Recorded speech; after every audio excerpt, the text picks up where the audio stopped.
GamingBolt presents 15 causes of frustration only gamers will understand. There are some frustrations that only other gamers can understand. Not to hate on your average person, everybody has problems with technology as a whole, but as with any interest, some issues go above and beyond one's capacity to normally relate. Let's take a look at 15 causes of frustration that only gamers will truly understand. Losing save files. It happens to the best of us. Your system crashes, a memory card stops working, a hard drive is corrupted. We've all been privy to losing dozens, even hundreds of hours of playtime in a particular game. This especially stings in open world titles with lots of side missions and content, but even losing a single character in an MMO can be downright horrible for any gamer. D-ranking in competitive. You've fought hard and long, and sometimes the odds aren't in your favor with an online competitive match. Overwatch is a pretty good example. The other team manages to eke out that victory despite both sides working so hard. However, whether you've been carrying or outright sucking, D-ranking in competitive matches or going on losing streaks can get pretty demoralizing. Abusive chat. Even with highly competitive environments, we're not sure what inspires people to get downright abusive in online games. Your mileage may vary, but racism, sexism, and plain abuse can be pretty common when having to interact with others. Puts a damper on your faith in humanity at times. Internet troubles. Internet problems causing your connection to go down are an occurrence for everyone. However, it's particularly agonizing for gamers. How do you play online? How do you access the latest updates? What if you were in the middle of downloading something? It also doesn't help that much of today's gaming is so reliant on constant internet connectivity. Being offline just isn't as easy as it was 10 to 15 years ago. Fight for low latency. Your snazzy connection may be great for browsing or even downloading games, but when engaging in multiplayer, it may not offer the lowest latency. Then again, latency is also dependent on where you are in the world, a game's netcode, server status, and whatnot. The quest for low latency is often arduous, but necessary if you want to frag out in Overwatch or Battlefield 1. Lack of premium hardware. To get the very best performance out of your games, you need the best hardware. On PC, that means investing in a top-tier GPU, 16GB or higher RAM, and a high-end processor. However, at times you have to make do with what you have and enjoy the game at a fairly bland setting. Even console players are in the midst of a similar issue. Do you enjoy a game at the current settings, or buy a PS4 Pro for better performance? Constantly needing better hardware.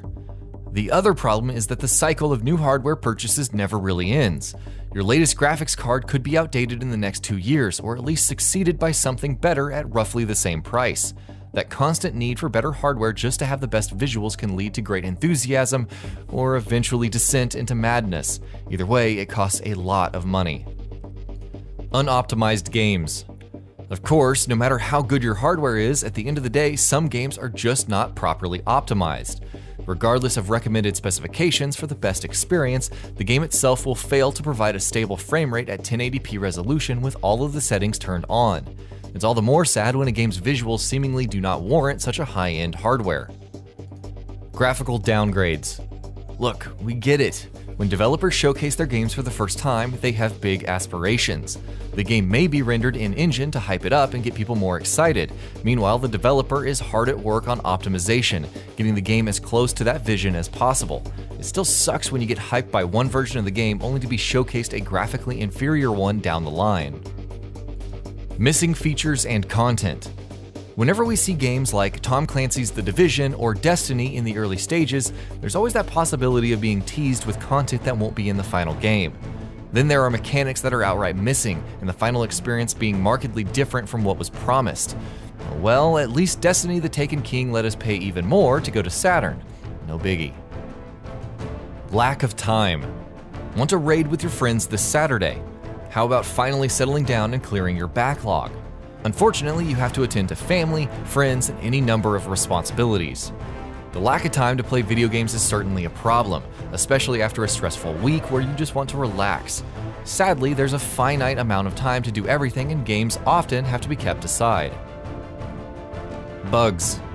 Bugs seem to be an inherent staple of every game. They can affect quest completions, movement, animation, dialogue, certain events triggering or not triggering, and so on. Even if everything is running and the game is great, the odd bug or two can ruin the experience at times. See, where is that guy's face from Assassin's Creed Unity when it first came out? Disappointing DLC and season passes. The Division, Batman Arkham Knight, and Destiny Year 1. What do these all have in common? Their season passes were extremely underwhelming. Oftentimes you pick up the season pass to get the best deal or for even more content in a game. So why do developers insist on lame half-hour missions, rehashed areas, gimmicks, and whatnot for their DLC? It also doesn't help that they don't exactly tell you what a season pass's content will be. No money. Sometimes the biggest frustration could be the lack of money. Between so many big software and hardware releases, internet, the right setup, and that whole staying alive thing, gaming can get pretty expensive. Though great value can be gained from games as a whole, with some having the potential to provide 200 hours of entertainment. Having it all gets real expensive real quick. Downloading large patches. Just when you're settling down to play some Halo 5 Guardians or Diablo 3, you're hit with an update and/or a patch to download. This isn't normally a bad thing, but some patches, especially for Halo 5, can be huge. Furthermore, if you decide to play a game late into its lifespan, you'll have to download tens of gigabytes worth of content for the full experience. It also doesn't help that bandwidth caps are still a thing in this day and age. And that'll be about it for this one. If you guys like what we're doing at GamingBolt, please consider subscribing to our channel, and I'll see you guys on the next video.